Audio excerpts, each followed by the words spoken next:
آج وہ اپنی تمام مصروفیات کو پسے پشت ڈال کر درویش کے پاس پہنچا تھا۔ جب اس کی باری آئی تو اس نے دونوں ہاتھوں سے مصافحہ کیا اور بلا تمہید درویش سے دعا کرنے کو کہا۔ درویش نے نوجوان کے کاندھے پر ہاتھ رکھا اور بڑے جذبے سے دعا دی، اللہ پاک تجھے آسانیاں بانٹنے کی توفیق عطا فرمائے۔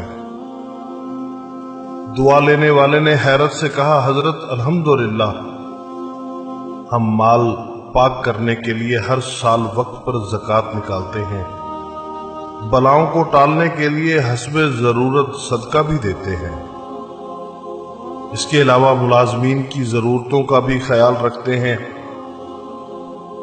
ہمارے کام والی کا ایک بچہ ہے جس کی تعلیم کا خرچہ ہم نے اٹھا رکھا ہے۔ اللہ پاک کی توفیق سے ہم تو کافی آسانیاں بانٹ چکے ہیں۔ درویش تھوڑا سا مسکرایا اور بڑے دھیمے اور میٹھے لہجے میں بولا، میرے بچے سانس، پیسہ، کھانا، یہ سب تو رزق کی مختلف قسمیں ہیں، اور یاد رکھو رازق اور الرزاق صرف اور صرف اللہ تعالی کی ذات ہے۔ تم یا کوئی اور انسان یا کوئی اور مخلوق نہیں۔ تم جو کر رہے ہو، اگر یہ سب کرنا چھوڑ بھی دو تو اللہ تعالی کی ذات یہ سب فقط ایک ساتھ میں سب کو عطا کر سکتی ہے۔ اگر تم یہ کر رہے ہو تو اپنے اشرف المخلوقات ہونے کی ذمہ داری ادا کر رہے ہو۔ درویش نے نرمی سے اس کا ہاتھ اپنے دونوں ہاتھ میں لیا اور پھر بولا، میرے بچے آؤ میں تمہیں سمجھاؤں کہ آسانیاں بانٹنا کسے کہتے ہیں۔ کبھی کسی اداس اور مایوس انسان کے کندھے پہ ہاتھ رکھ کر پیشانی پر کوئی شکن لائے بغیر 1 گھنٹہ اس کی لمبی اور بے مقصد بات سننا آسانی ہے۔ اپنی ضمانت پر کسی بیوہ کی جوان بیٹی کے رشتے کے لیے سنجیدگی سے تگ و دو کرنا آسانی ہے۔ صبح دفتر جاتے ہوئے اپنے بچوں کے ساتھ محلے کے کسی یتیم بچے کی اسکول لے جانے کی ذمہ داری لینا یہ آسانی ہے۔ اگر تم کسی گھر کے داماد یا بہنوئی ہو تو خود کو سسرال میں خاص اور افضل نہ سمجھنا، یہ بھی آسانی ہے۔ غصے میں بپھرے کسی آدمی کی کڑوی، کسیلی اور غلط بات کو نرمی سے برداشت کرنا، یہ بھی آسانی ہے۔ چائے کے کھوکھے والے کو اوئے کہہ کر بلانے کی بجائے بھائی یا بیٹا کہہ کر بلانا بھی آسانی ہے۔ گلی محلے میں ٹھیلے والے سے بحث مباحثے سے بچ کر خریداری کرنا، یہ آسانی ہے۔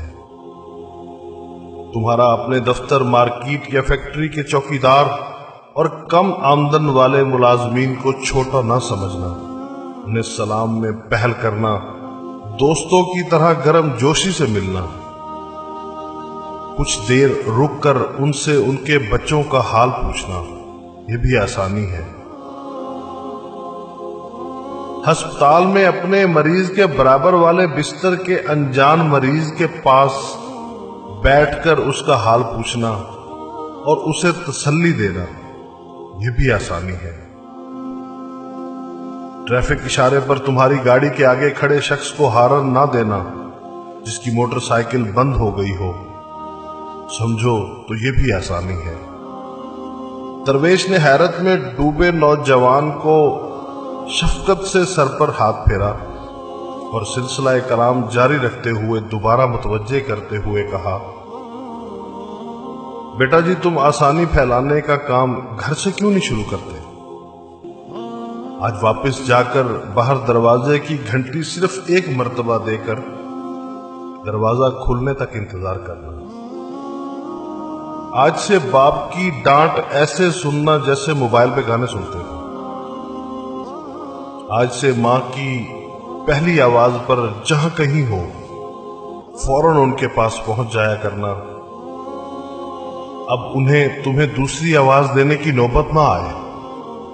بہن کی ضرورت اس کے تقاضے اور شکایات سے پہلے پوری کر دیا کرو۔ آئندہ سے بیوی کی غلطی پر سب کے سامنے اس کو ڈانٹ ڈپٹ مت کرنا۔ سالن اچھا نہ ہو تو دسترخوان پر حرف شکایت بلند نہ کرنا۔ کبھی کپڑے ٹھیک استری نہ ہو تو خود استری درست کر لینا۔ میرے بیٹے، ایک بات یاد رکھنا کہ زندگی تمہاری محتاج نہیں، تم زندگی کے محتاج ہو۔ منزل کی فکر چھوڑو، اپنا اور دوسروں کا راستہ آسان بناؤ، انشاءاللہ تعالی منزل خود ہی مل جائے گی۔ آئیں صدق دل سے دعا کریں کہ اللہ تعالی ہم سب کو آسانیاں بانٹنے کی توفیق عطا فرمائے۔ آمین ثم آمین۔